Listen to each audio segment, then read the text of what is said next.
Shadowed Secrets, The Witch and the Nahual's Haunting Tale. Scary story. My family has a ranch with a coffee plantation. My 4 brothers and I grew up there. I still live here with my parents and 2 of my brothers, but as I am the oldest, I was the one who first had to face the work of learning to run the house and the plantation.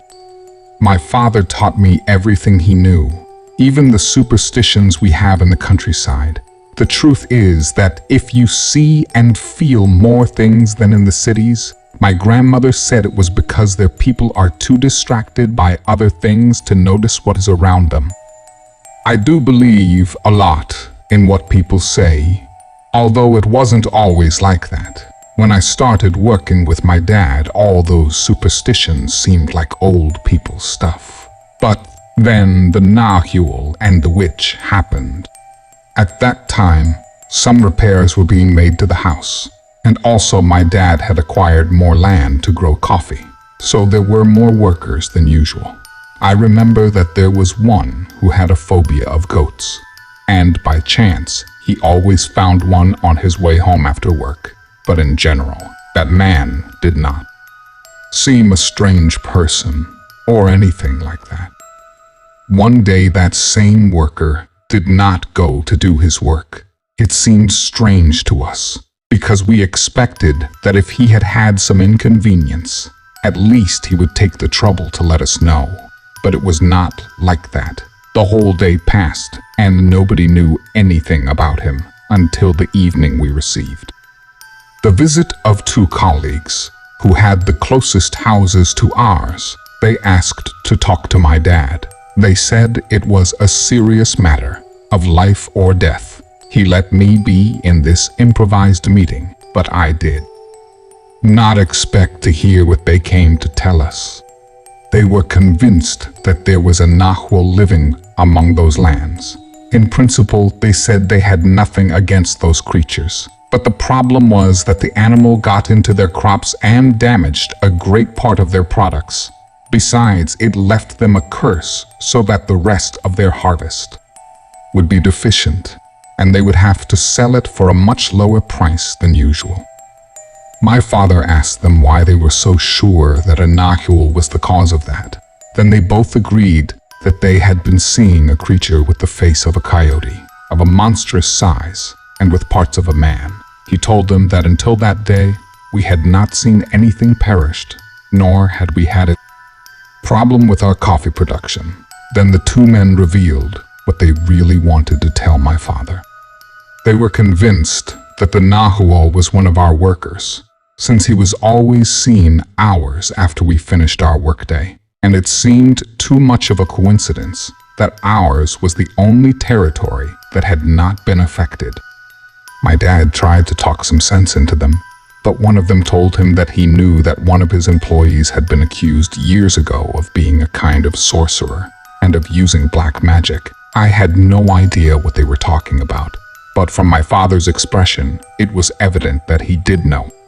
There was silence until he said that those accusations had never been proven and that people always talked too much. Then the men insisted that we should fire that employee, just in case he was to blame, but my dad refused. His colleagues looked very upset. One of them approached him and in a threatening tone told him that if he did not cooperate, they were going to be forced to ask for help from the only person in that area who was capable of confronting the Nahual. After saying this, they left. I waited a few minutes and asked my father if he knew who they were talking about. He told me yes. They were legends or stories that were told in that region. It was said that very close to there, in the middle of a mountain, there was a house where a witch lived. She came from a lineage of sorceresses, from a sect of women and men who practiced witchcraft. But many years ago, they had made a pact not to mess with the people of that population. In exchange, the people there had managed to get rid of a Nahual that lived in the area. Nobody knew why, but this lineage of witches were sworn enemies of the men who had the power to become Nahuals. I laughed at that moment. I told him that it was all part of a superstition of the people. He looked me straight in the eyes and warned me that people did not invent things out of nothing. Although he was not entirely convinced to do something against his worker, he knew that stories like that had to come from some real fact. A few days later, I had gone to town to meet with some friends. We stayed until midnight. Despite what I had taken, I was thinking of driving, but I did not find my keys. Surely one of them had hidden them, so instead of staying there or sleeping in the car, I decided to walk home, which after all, was not so far away. At one point on the way, I saw someone walking in front of me. It seemed to me that it was a lady, but I found it strange that there was someone at that time of the night on that road. Suddenly, she stopped next to a tree. I could not see well, but I started to get closer. And as I did, I began to see her smaller until she disappeared completely.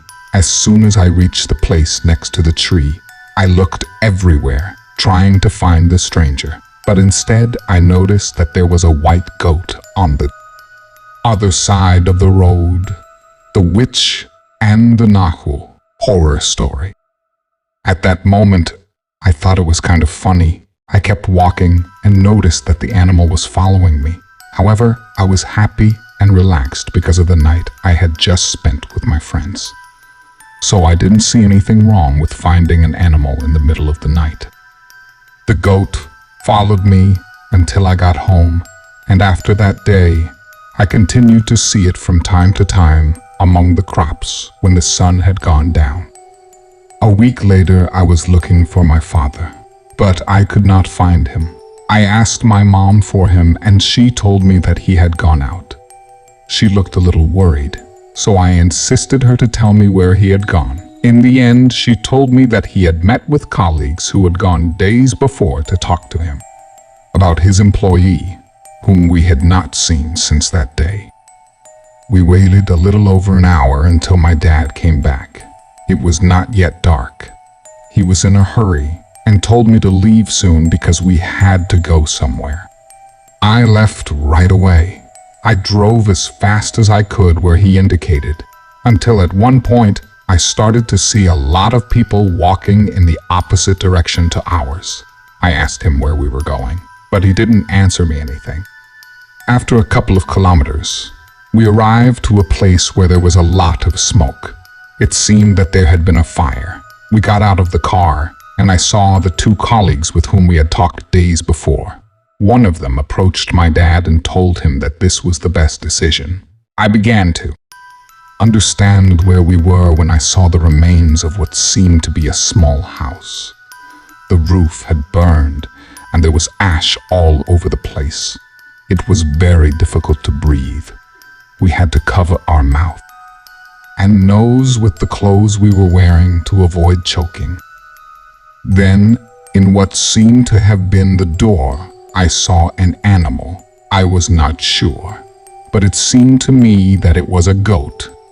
A moment later, I noticed that the man who had spoken to my dad was showing him a notebook. My father looked at it for a moment. It had drawings of animals and what seemed to be instructions. It also had some symbols that I did not know what they meant. Then the man told us that this was the book that my father's employee used to transform, and they were also going to burn it. Before leaving, they told him that, although they did not hold a grudge, he had to assume the consequences of not having helped them. They reminded him that they had lost almost 3 whole crops each. Then one of them looked towards the rubble of the house and made a sign, as if saying goodbye to someone. I looked in that direction and noticed that a person was looking towards where we were. It was a woman dressed in white. She had long, dark hair. I felt an uncontainable desire to approach her. But as soon as I took the first step, my father grabbed me by the arm. He told me that we should leave at that moment. That day, before entering the house, he made me swear that I would not tell anything about what happened to my brothers. I kept my word, and frankly, I did not mention the subject again. After that, we lost 3 crops, had to take out loans, spend our savings and sell part of our land. I could not help thinking that this had to do with what our colleagues had warned us about. But my father insisted that, if we stood firm, we would soon recover. As for the worker, who was said to be a Nahual, we never heard of him again, and the witch is said to still live in the middle of the mountain. Some say they have seen her wearing a coyote fur coat. Others say she is always followed by an animal that walks on 2 legs, but we never mentioned the subject again or went near that place. Thank you for joining us for this spine-tingling story. We hope you found it both thrilling and thought-provoking. If you enjoyed this video, please consider participating in our channel by subscribing, liking, and sharing it with your friends. Your support goes a long way in helping us create more engaging content for you. Goodbye, and may you always tread carefully in the world of the unknown.